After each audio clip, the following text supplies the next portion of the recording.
H7N9 virus, influenza, going into the fifth wave. Originally discovered 2013 in China. So my 5 reasons, 5 concerns. And I suppose I could have gone the fear-mongering route and told you to get your shit together and all that other bullshit that some of the prepper channels are feeding some of you. I'd like to keep it real. This is my own opinion. Maybe it's more of a personal scope in some respects, because I know people in emergency management. I know people in the health sector, and they've told me personally, if the pandemic occurs, they're not ready. There's no way they can handle it.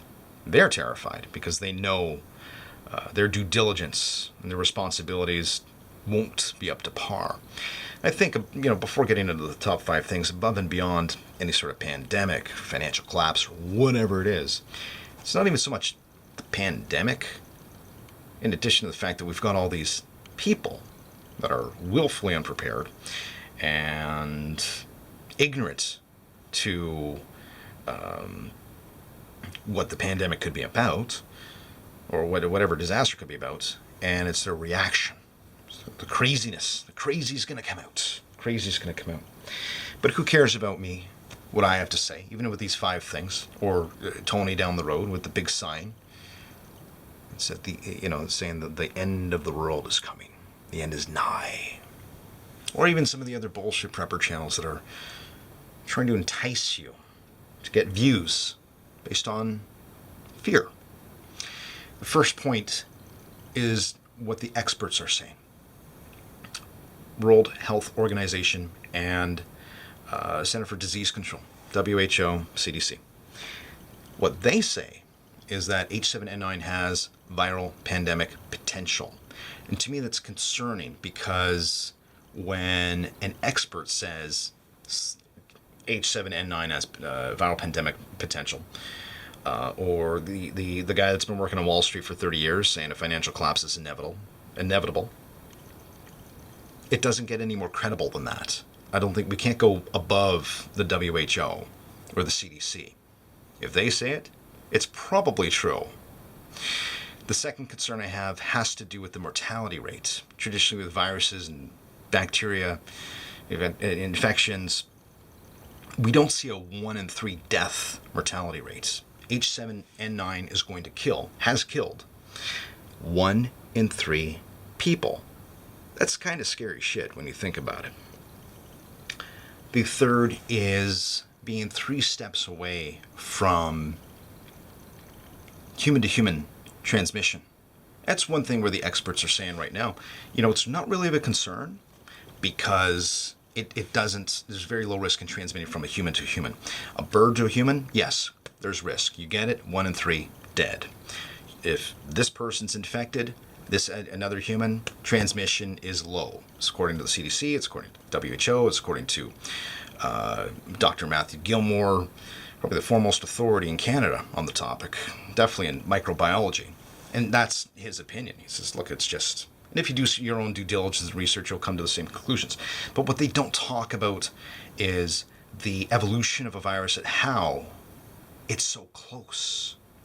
And how, if this virus could just figure out how to attach, enter, and replicate from one human to another, the equation at the end of that is a worldwide viral pandemic.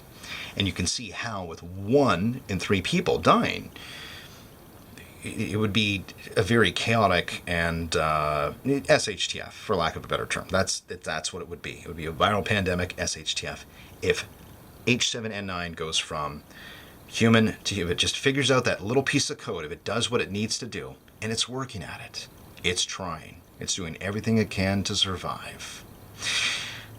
My 4th point is that we can't see if H7N9 is being prevalent in chickens and birds.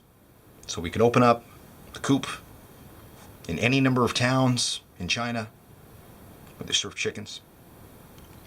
Or maybe they have them as pets, I don't know. And there's nothing we can do visually to determine if the birds are infected. The only way is to actually test them, which is kind of scary because people could be potentially handling birds that are infected and not even know it. The fifth and the final reason is it's not going to change. We're providing the perfect fucking the perfect storm for this virus to do what it wants. We really are.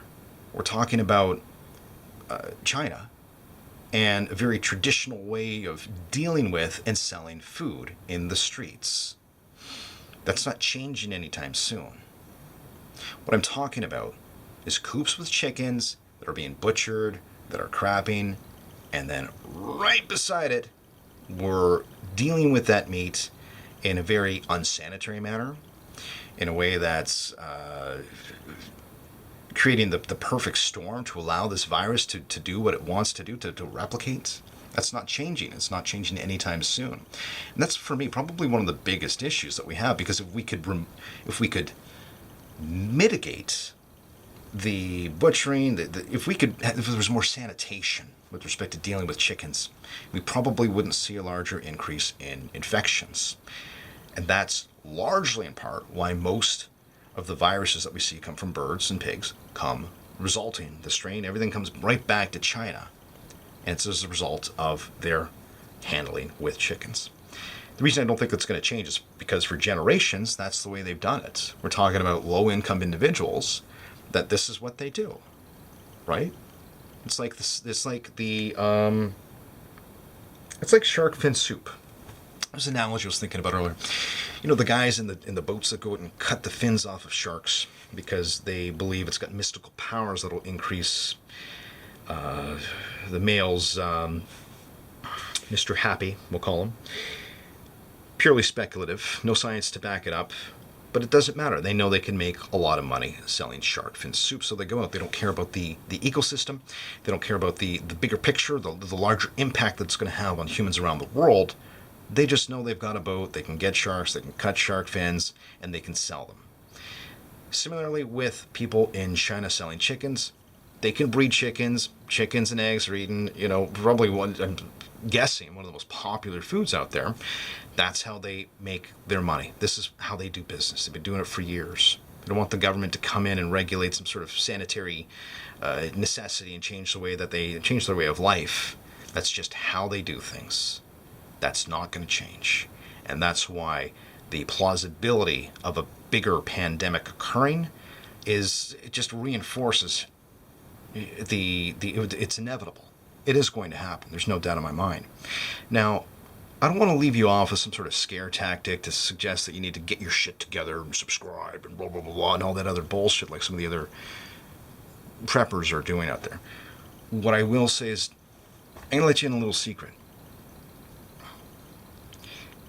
I don't think anything's going to happen. I don't. Are we going to get a blackout? Sure, we're going to blackout. We're going to break down on the side of the road in the wintertime, no cell phone signal? Sure. We're all going to experience minor things. 90% of disasters are minor. 10% could be catastrophic. Could be altering. Are they going to occur? I don't know. I don't think they are. Pandemic? It's plausible. H7N9? Kind of scary. 1 in 3 experts are saying this is pandemic potential. People that are in China, they're basically creating the popsicle land of candy haven for the virus to do what it wants to do, by the way they're handling chickens and dealing with food, to give it an opportunity to evolve. That's not changing. So I suppose it could happen, but it may not. I don't think it's going to happen. I don't. Inevitable? Yes. Next week, next year, 50 years from now, 500 years from now, inevitable. It will occur. There's no doubt about that. It will occur. But the reality is, we don't know when. I don't know when. And with all these circumstances and my 5 very logical points surrounding H7N9, and because we don't know,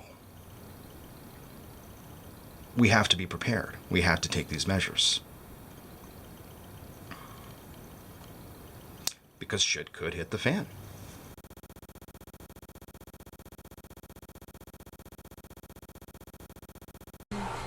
But there's a correlation or similarity with all this, and that is our proximity to animals and our hygiene to animals. And there's definitely a connection to China. And I'm not, you know, China, it's a great country. I've never been there, but there's obviously a strong correlation with respect to their culture in terms of having livestock very close to children and what they do, and maybe there's a lack of hygiene issue. There must be, if a lot of these influenza viruses are beginning there or acting there. So, next slide. This is actually a child from a market that's just her mother's working at the market, and live chickens are there, and she's just hanging out. So you can see that this is an issue that's not there's no changes, nothing's really happening proactively to protect us. Viruses are still going to be created because we're dealing with different governments and different cultures that don't understand and or don't appreciate the capacity of how much this could affect us. Our proximity to livestock, if it's pigs, chicken, you know, it's not going to change anytime soon, I guess is what I'm trying to say. If there is a viral pandemic or another strain of avian flu or influenza A, my guess is it's probably, you know, if the people in the country are chewing corn and everything's fancy over here, and the people in the city are driving fast cars all the time, you know, and the guys in the country are just on their tractors and just like, yeah, everything's good. Which one do you think, out of the two cultures, which ones do you think are probably going to get into a speeding incident? Probably the cultures that, you know, drive really fast. So if we're dealing with a culture that is dealing with live animals and, you know, and the infrastructure system is in place where hygiene is being neglected, then obviously it's probably going to originate there.